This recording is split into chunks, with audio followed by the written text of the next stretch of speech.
I run my fingers across the cool granite countertop, the one I selected after comparing 12 different samples. Sunlight streams through the windows I've cleaned twice this morning, casting golden rectangles across my new hardwood floors. My apartment. My achievement. My name alone on the deed.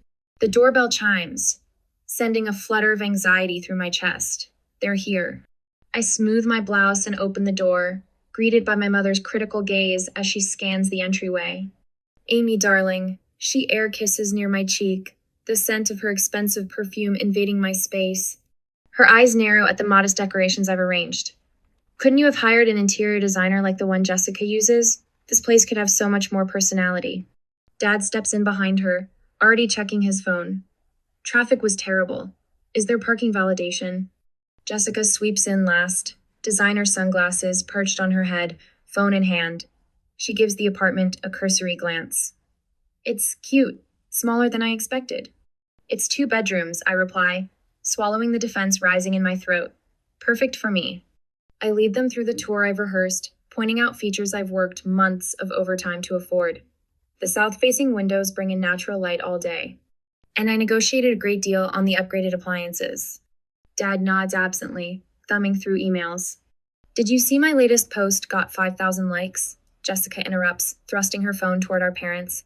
The activewear company wants to extend my influencer contract. Mom and Dad immediately crowd around her screen.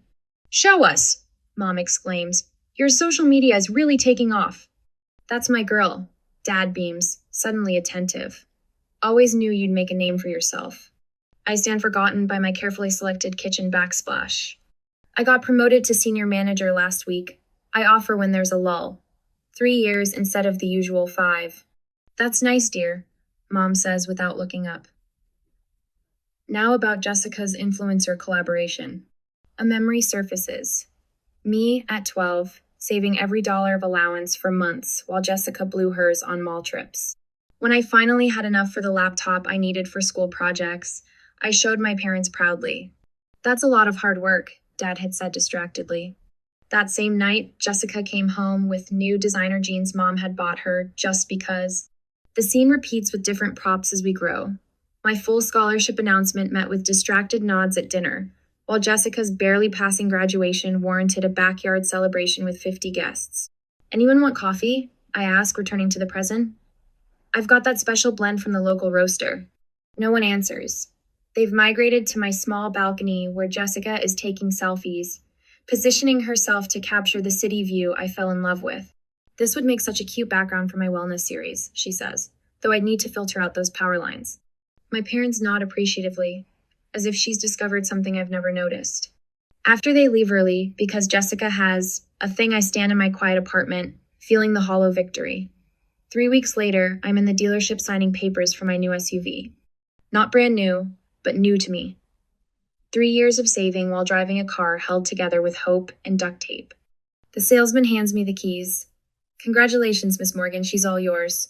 Pride swells in my chest as I run my hand along the sleek silver exterior. I worked for this. Every dollar earned through early mornings and late nights. When my family arrives for Sunday dinner, I park prominently in the driveway. Nice car, Dad says, giving it a cursory glance. It's the mid-range model, I explain. Good safety ratings, and I negotiated them down $3,000. Jessica circles it, her expression unimpressed. Why work so hard? I'll just find a rich husband and get everything handed to me. My parents laugh like she said something brilliant. That's our Jess, always thinking ahead, Mom says, squeezing Jessica's arm affectionately. I stand beside my car, fingers tightening around my keys as I force a smile. This moment of achievement, like all the others, dissolves into the background of Jessica's distance. I follow them inside, the familiar weight settling on my shoulders, the weight of being perpetually second best in the eyes of the people who should see me most clearly. What they don't see is the resolve hardening inside me. What they don't know is that one day they'll push too far. And when that day comes, they'll discover what I'm truly capable of. I stand in a cramped dressing room, watching as my sister twirls in her $25,000 wedding gown. The silk rustles like money changing hands, diamonds catching light at her throat. Perfect. Our mother breathes, eyes glistening. Absolutely perfect. I adjust the bridesmaid dress they've selected, a shade that washes out my complexion, in a cut that does nothing for my figure. The price tag alone could cover my monthly mortgage payment.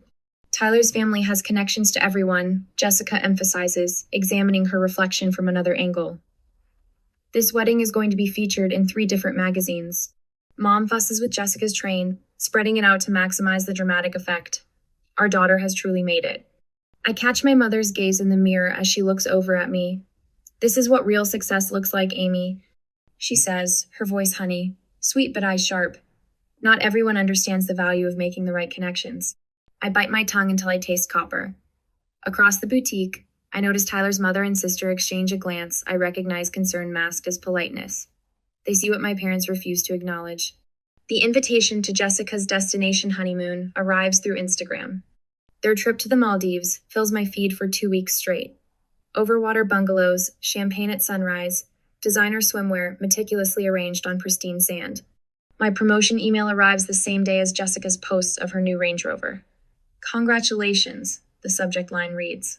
Director of Marketing effective immediately. I pour a glass of wine and update my investment portfolio spreadsheet, adding the new salary figures. The numbers grow steadily, not glamorous, but solid. Real. When I drive to my parents for Sunday dinner, Jessica's gleaming sports car dominates the driveway. Inside, she lounges on the couch, scrolling through her phone. Just ordered the most incredible Hermes bag, she announces without looking up. Tyler's bonus came through early. I set down the dish I've brought, homemade lasagna still warm from my oven. That's nice, I say. I just got promoted to director. Dad glances up from his newspaper. Good for you, kiddo. Jessica, show us the bag you're getting. 4 years later, I hear the news through a phone call from my sobbing mother. He just left her, Mom wails through the speaker. Called her shallow and wasteful. Can you believe it? After everything she's done for him.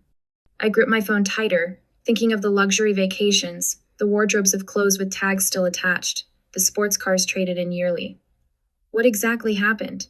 Tyler stood at the door with his suitcases, Mom says, her voice cracking. He told Jessica he couldn't support her endless spending anymore, that she'd never understood the value of money or marriage. She tried to explain that she deserves nice things, but he just walked away. I stare at my expense tracker app, decades of careful decisions reflected in neat columns. The divorce papers cite irreconcilable differences and financial irresponsibility. Mom spits the words like venom. His lawyer is being absolutely ruthless about the prenup. She's getting practically nothing, Amy. Where is she staying? I ask, though I already know the answer. Here, of course, Mom says, as if it's obvious. We've kept her room exactly as she left it. She needs our support right now. My hands tremble as I open the email 3 times to confirm I'm not hallucinating. Congratulations, Amy Morgan. You're the winner of our European Dream Vacation contest. Your entry showcasing innovative marketing strategies has earned you an all-expenses-paid trip, valued at $15,000. Experience 2 weeks across 5 European countries. I dial my parents' number, excitement bubbling in my chest. For once, I have something extraordinary to share. Mom, Dad, you won't believe this. I entered a professional contest months ago and just found out I won a $15,000 European trip. I'm going to see Italy, France. Oh, sweetie, Mom interrupts, her voice shifting to the tone she uses when explaining difficult concepts to children. You should give that to Jessica. She needs to heal right now. The excitement freezes in my chest. What? Your sister is devastated, Dad chimes in. A trip like that would really help her recover from this trauma. She hasn't had a vacation since the divorce. It's not transferable, I say automatically, though I haven't even checked. It's a professional achievement prize. I'm sure you could work something out, Mom presses. Your sister needs this more than you do. It's selfish to keep it. The familiar weight settles on my shoulders, the expectation that I'll fold, accommodate, sacrifice. But something different stirs beneath the weight this time. Something that's been building through years of dimmed celebrations and diverted attention. No. The silence on the other end of the line stretches long enough that I check to see if the call dropped. Excuse me? Mom finally says. No, I repeat, my voice growing steady. I earned this. I'm going. Amy Elizabeth Morgan. My father's voice hardens. We're disappointed in you, after everything we've done. What exactly have you done? The words escape before I can reconsider.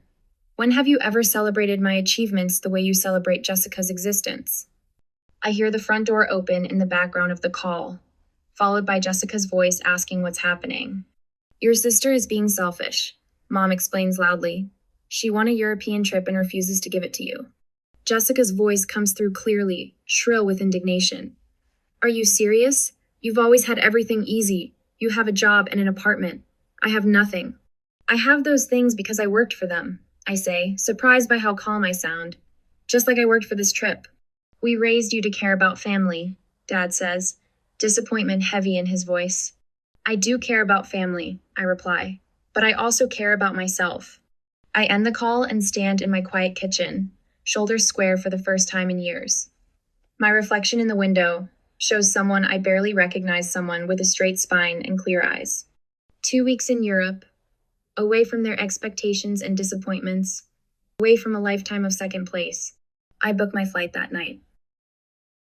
I tilt my face toward the Tuscan sun, letting its warmth sink into my skin. Standing atop this ancient hill, surrounded by cypress trees and rolling vineyards, I feel something unfamiliar peace. No one here knows about Amy Morgan, the perpetual second best. No one cares about Jessica's Instagram followers or my parents' transparent favoritism. I snap photos of crumbling stone archways and centuries-old frescoes, never once turning the camera on myself. For 3 glorious weeks, I've existed without comparison, without judgment, without having to make myself smaller. In my travel journal, the pen flows easily across the page. For the first time, I feel valued for who I am. The Italian family at the local trattoria remembers my name, not my sister's. The watercolor instructor praises my eye for detail, not my ability to pose prettily. The hiking guide appreciates my prepared questions, not my designer activewear. On my final evening, I raise a glass of local wine with travelers I've befriended. To building a life on my own terms, I toast. The words taste like possibility. My key turns in the lock, luggage heavy in my hands. 15 hours of travel has left me craving a hot shower in my own bed. But the moment the door swings open, something is wrong. Unfamiliar shoes designer stilettos I'd never waste money on litter my meticulously organized entryway. A silk blouse that costs more than my monthly grocery budget is thrown carelessly over my sofa. The air smells ranch expensive perfume masking something else, something sour. Hello? I call out, voice sharper than intended. The bathroom door opens. Jessica emerges, wrapped in my robe, hair dripping onto my clean floors.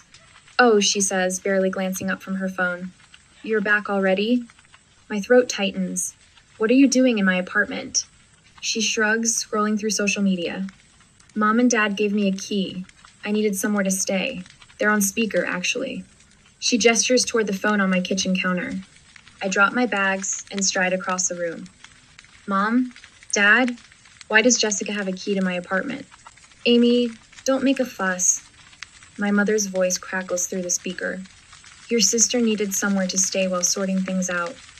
Your place was just sitting empty. My place wasn't sitting empty. I was on a trip. A trip you should have given to your sister. My father interrupts. She needed it more than you. I press my fingers against my temples. Where's all my stuff? My bedroom. I moved some things to make space, Jessica says, examining her manicure. No big deal. My heart pounds as I scan the apartment. Family photos rearranged. My books stacked haphazardly in corners. Cabinet doors left open. Contents reorganized to make room for Jessica's organic specialty foods. A horrible thought strikes me. My car. I need to check on my car. I grab my keys and rush out, ignoring Jessica's eye roll and my parents' voices calling after me. The elevator seems to crawl. My hands shake as I punch the button for the parking garage. The space where my SUV should be space 247, where I've parked for 2 years, is empty. A cold weight settles in my stomach. I dial my parents, pacing the concrete floor. Where is my car? I demand when my father answers. Now, Amy, don't overreact. His tone is the same one he used when explaining why Jessica got a car for her 16th birthday while I took the bus until I could save for my own. Where is my car? Each word punctuated by the sharp click of my shoes on concrete. We sold it, he says matter-of-factly. Jessica needed money to get back on her feet. The world tilts. You sold my car? You had no right. My mother's voice cuts in. It was just a car, Amy. Family is more important. Jessica needs us right now. It was my car, I whisper, then louder. It was my car. I paid for it. My name was on the title. We'll discuss this when you've calmed down, my father says before hanging up. I stare at my phone, rage building like a physical force. I take the stairs back to my apartment, too restless for the elevator. Jessica is still there, now lounging on my couch, scrolling through her phone. Where's the money from my car, I demand. She doesn't look up. I needed things. I spot a bank statement on the counter my parents' account. A withdrawal for $25,000. Next to it, receipts from designer boutiques and a new spa membership card with Jessica's name. My SUV, my independence, my hard work, all liquidated to fund Jessica's healing. The front door opens. My parents walk in without knocking, as if they own the place, as if they have any right to be here. You're being dramatic, my father says with a dismissive wave of his hand. You can buy another car. You have a good job.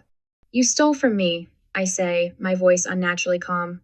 You sold property that wasn't yours to sell. My mother sighs. Family shares everything. Why are you so selfish? That word selfish, the one they've wielded against me my entire life whenever I've wanted something for myself. But something has changed. My hands are no longer shaking. My voice is steady. The shame they've tried to instill no longer takes root. Get out, I say. All of you. Now. Jessica's face contorts in manufactured outrage. After everything we've done for you? Fake tears spring to her eyes, the same performance that's worked on our parents for decades. My father puffs up. This is not how you speak to family. You've done nothing but take. I cut him off, my voice ice cold. That ends. Get out of my apartment before I call the police and report my car stolen. Jessica gasps. You wouldn't. I would. I am. I hold the door open, arm rigid. Leave your key. My mother tries one last manipulation. We're your family, Amy. I meet her eyes without flinching. Not anymore. When the door closes behind them, I slide the deadbolt with a satisfying click. For the first time, the sound doesn't represent keeping others out. It represents keeping myself in. I slide the manila folder across the polished desk. Evidence of betrayal packaged in crisp chronological order. The attorney Ms. Livener raises her eyebrows as she flips through the documents. They had no legal right to sell property registered in your name, she says, her voice sharpening as she examines the car title. My name in bold black letters. This is straightforward theft. I want everything documented, every penny. My voice doesn't waver anymore when I speak about them. The tremor that used to live in my throat has hardened into something stronger. Miss Levine lifts a spreadsheet from the folder. You've kept receipts for years? Since I was 16. I don't tell her how it started as a desperate attempt to prove my worth. How I'd highlighted every contribution, every loan that mysteriously became a gift when Jessica needed something. Miss Levine taps her pen against my meticulously organized evidence. Most clients come in with scattered memories, maybe a bank statement or two. You've brought me a case file that would make a paralegal jealous. I say nothing. Preparation has always been my armor. She holds up my car title, the highlighter mark vivid against the paper. The vehicle was solely in your name. They had no authority to sell it. They never thought I'd fight back. I run my finger along the edge of the desk. They still don't. Back home, I add another document to the growing file. A printout of Jessica's Instagram post time-stamped 3 days after they sold my car showing her lounging at a luxury spa. The caption reads, Self-care is investing in yourself. Number healing, number treat yourself, number deserving. Beside it, I place screenshots of text messages from my father. We did what was necessary for Jessica. The car was just sitting there while you were gallivanting in Europe. My mother, family shares. You've always been so selfish with your things. The evidence mounts. Not just of the car, but years of financial manipulation. The emergency money they needed when I was 24 that went toward Jessica's destination birthday party. The temporary housing they demanded for Jessica in my apartment that stretched from weeks to months. I close the folder and place it carefully in my briefcase. Tomorrow, they learn what consequences feel like. The sheriff is punctual. I stand in my living room, arms crossed, as he knocks on my apartment door. Jessica answers, her face transitioning from annoyance to confusion. Jessica Morgan, the sheriff asks. Yes, she's wearing my robe again. I'm serving you with an eviction notice. You have 72 hours to vacate these premises. Jessica's mouth opens and closes. She snatches the document, scans it, then glares at me over the sheriff's shoulder. You wouldn't. I meet her gaze. I already have. After the sheriff leaves, Jessica advances on me. You vindictive bitch. Mom and Dad will. They'll what? Sell another one of my possessions without permission? We've reached the end of that particular road. I pick up her designer purse from my coffee table and hold it out. You might want to start packing. 3 days later, I stand in the doorway, arms crossed as Jessica drags her overloaded suitcases across my hardwood floors. The sheriff waits patiently by the elevator. This is ridiculous, she huffs, struggling with a designer bag stuffed with clothes, most of them still with tags. Where am I supposed to go? That's not my problem. My voice sounds different even to my own ears, unburdened. Jessica pauses at the threshold, mascara smudged beneath her eyes. Mom and Dad will never forgive you for this. I'm not asking for forgiveness, I'm demanding respect. I don't move from my position. The sheriff checks his watch. We need to wrap this up, ma'am. Jessica's face contorts with a familiar tantrum brewing, but for once, she has no audience willing to indulge it. She yanks her suitcase over the threshold with a dramatic sob. The sheriff guides her toward the elevator with professional detachment. I close the door as they disappear from view.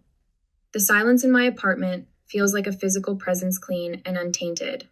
My father's voicemail plays on speaker while the locksmith changes my locks. You wouldn't sue your own family. We raised you, paid for your. I stop the recording and add it to my evidence folder, nodding to the locksmith as he hands me new keys.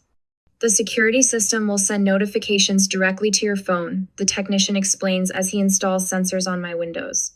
Any unauthorized entry triggers an immediate alert. I pay him extra to finish today.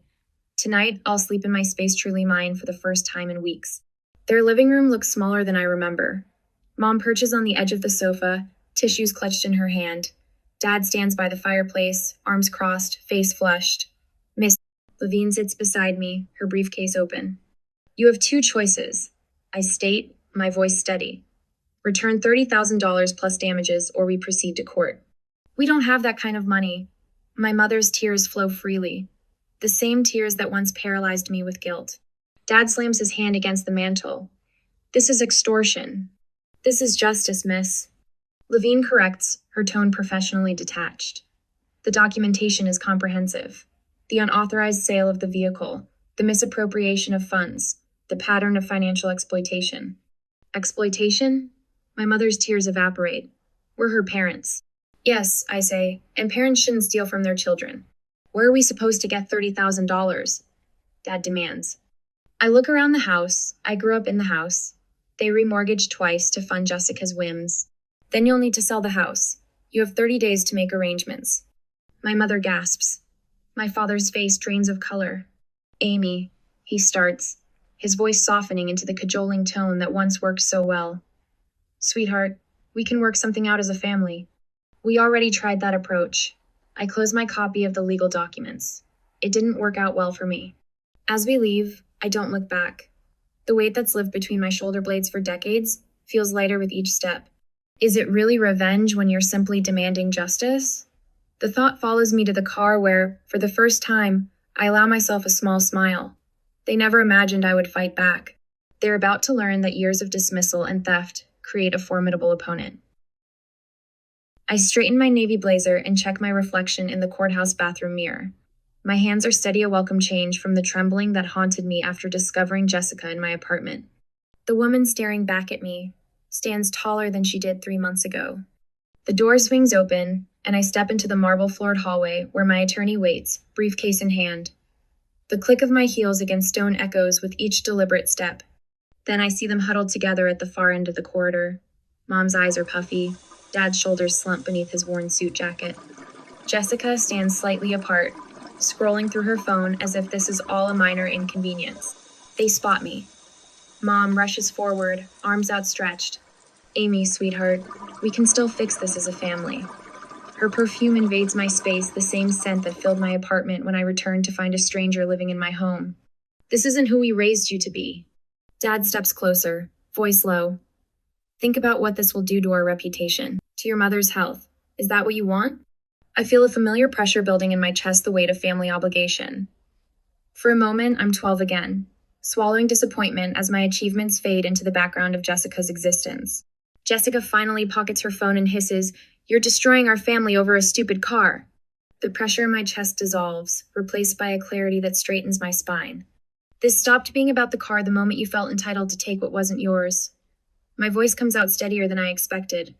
It's about 29 years of taking without asking. The courtroom doors open. My attorney touches my elbow, and I walk past them without looking back. Judge Carwell's glasses reflect the projection screen as my attorney displays the text message from my father. "We sold your car. Jessica needed the money more." The message looms large against the white wall, the casual theft of my property laid bare in 12 simple words. Miss Morgan has documented years of financial exploitation by her family members, my attorney continues, clicking through a slideshow of evidence. Bank statements showing $25,000 withdrawn the day after the unauthorized sale of her vehicle. Social media posts from the defendant Jessica Morgan showing purchases made with those funds. I watch my father shift in his seat, tugging at his collar. My mother stares at her hands folded in her lap. Jessica glares at me from across the room, her expression a mixture of disbelief and indignation as if my seeking justice is the true betrayal. The judge's expression grows increasingly troubled as financial records flash across the screen years of loans, never repaid, my name on the car title, the documented value of the vehicle. My parents' attorney offers weak rebuttals about family arrangements and misunderstandings, but his arguments wither beneath the weight of evidence I've meticulously collected. When the judge finally speaks, his voice cuts through the courtroom like a blade. This is a clear case of unauthorized sale of property and financial exploitation. He removes his glasses, fixing my parents with a direct stare. The court finds in favor of the plaintiff. The words hang in the air. Years of dismissal and diminishment answered with 6 simple words. The court finds in favor. The defendants are ordered to pay $30,000 for the value of the vehicle, plus $10,000 in damages, and all legal fees associated with this case. I hear my father's sharp intake of breath. My mother leans over, whispering something in his ear. His face pales. "We'll lose the house," my mother whispers, loud enough to carry in the quiet courtroom. The judge continues speaking, but their words echo in my mind. "We'll lose the house." The home where Jessica was celebrated while I was overlooked. Where my scholarship announcement warranted distracted nods, while Jessica's C-average graduation inspired a backyard party for 50. I should feel vindicated. Instead, I feel hollow not from regret, but from the realization that justice doesn't heal the wounds. It simply stops the bleeding. 3 weeks later, I drive past my childhood home. The for sale sign swings gently in the spring breeze. A moving truck sits in the driveway, its back doors open like a mouth ready to swallow the remnants of my past. Through the open garage, I glimpse Jessica carrying a box to her car, her face tight, with an unfamiliar emotion reality. For the first time in her life, Jessica is facing consequences that can't be charmed away or passed to someone else. I don't slow down. I don't stop. My new SUV, nicer than the one they sold, carries me forward while they move backward into a 2-bedroom apartment across town. The symmetry isn't lost on me. My 2-bedroom apartment they dismissed, now mirrored in their downsized reality. Back home, I stand at my kitchen counter, the one I selected after comparing 12 different samples. Sunlight still streams through my windows, casting golden rectangles across my hardwood floors. But something has shifted. The apartment feels different because I am different. The court judgment sits on my countertop. I trace my finger over the embossed seal, the official recognition of my rights. For a moment, I consider framing Ida trophy of sorts. Instead, I open a drawer and place it inside, closing it with a soft click. This chapter is closed, I whisper to the empty room. I pull out my phone and scroll to my contacts. Mom, Dad, Jessica. 3 names that once defined my worth, now reduced to digital entries I no longer need. Delete, delete, delete. With each tap, the weight I've carried since childhood grows lighter. I take a deep breath, not the shallow kind that braces for disappointment, but the full lunged inhale of someone facing an open horizon. Outside my window, the city continues its rhythm. Inside, the only sound is my breathing steady and free. I trace my fingers over the engraved nameplate on my office door. Director of Marketing, Amy Morgan. The brass feels cool and solid against my skin, much like the foundation I've built for myself. 3 years ago, I was fighting for recognition in a family that couldn't see me. Now, executives seek my opinion across conference tables. Amy, do you have a minute? Tara peeks into my office, her expression earnest. I'm struggling with the presentation for tomorrow. Come in. I gesture to the chair across from my desk where project briefs and quarterly reports are arranged in precise stacks. Behind me, my Marketing Excellence Award catches the afternoon light. After guiding Tara through her concerns, I signed the final papers for my beach house investment property, calculated decision after months of research and planning. The realtor beams as I hand her back the pen. Congratulations, Miss Morgan. It's rare to see someone your age making such sound investments. I smile, knowing what she doesn't, that each signature represents not just financial acumen, but freedom purchased at the steepest price. Later that evening, laughter fills my apartment. 6 friends crowd around my dining table, wine glasses reflecting the warm lighting I've installed since reclaiming my space. These people celebrate my victories without diminishing them, ask about my dreams without redirecting the conversation to themselves. To Amy, Marcos raises his glass, his eyes sincere. Who taught us all what real strength looks like? As their glasses clink against mine, warmth spreads through my chest that has nothing to do with the wine. My smile reaches my eyes, unforced and genuine. The hostess leads me to my favorite corner table at Riviera. I'm halfway through my salmon when the restaurant door swings open. My parents enter, Jessica trailing behind them. They look smaller somehow, diminished. Jessica spots me first, freezing momentarily before masking her expression. Our eyes meet across the restaurant, 3 seconds of contact that once would have sent anxiety spiraling through me. Now I feel nothing but calm detachment, like observing strangers in a painting. I return to my meal, savoring each bite as they're seated on the opposite side of the restaurant. Wind whips through my hair as I drive my new SUV along the coastal highway. At $45,000, it's a significant upgrade from what they took from me.